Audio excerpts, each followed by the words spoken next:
1 stick of butter, half a cup of white sugar, half a cup of packed brown sugar, 1 egg, and 1/2 cup of peanut butter. Now beat these until it's nice and creamy, smooth, and blended. And it should look like this. It took about 1.5 minutes on medium speed.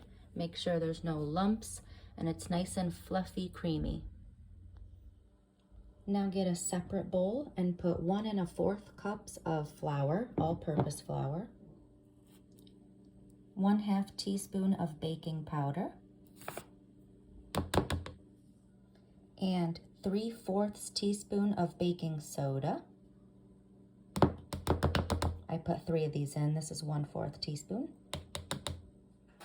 And just a little pinch of salt.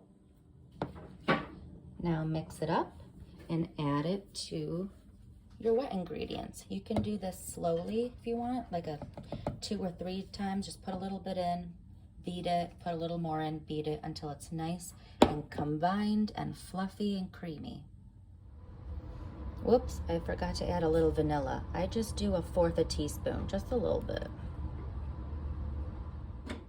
Okay, and it should be this consistency when you're done blending it. We're gonna roll them into balls, little, about the size of walnuts, and put them on a baking sheet. But before that, put this in the fridge for about 30 minutes. Preheat your oven to 350 degrees and line baking sheets with parchment paper. Okay, this is about the size you want, like the size of a large walnut. Get a small shallow bowl of sugar and you're gonna plop it in the sugar, just one side like that, and then put it on your baking sheet, sugar side up. Okay, I was able to fit 20 on a baking sheet. Now let's put them in the oven for about 7 to 9 minutes. And I'll show you what's next, a very, very important step.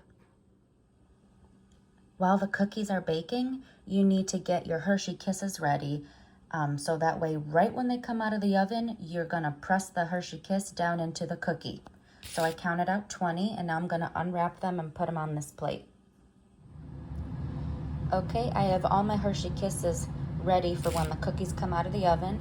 I just did 36 because this recipe makes exactly 36 evenly sized cookies. Okay, here they are, hot and piping out of the oven. Now immediately press these Hershey Kisses into the center. You don't gotta press all the way down, but about 3/4 the way, so they stay in there nicely and melt a little bit into the cookie. You know the cookies are done when the top is just slightly turning golden brown and you see all these wrinkles, the little crinkle wrinkles in the cookies.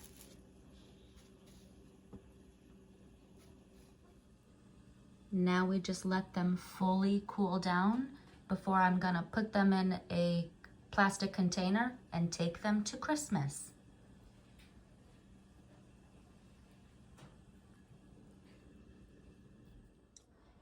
And here they are all packaged up. I still got to put these ones in. I had some leftover melted chocolate from Buckeyes. Here, I'll show you. Just got done making some Buckeyes too.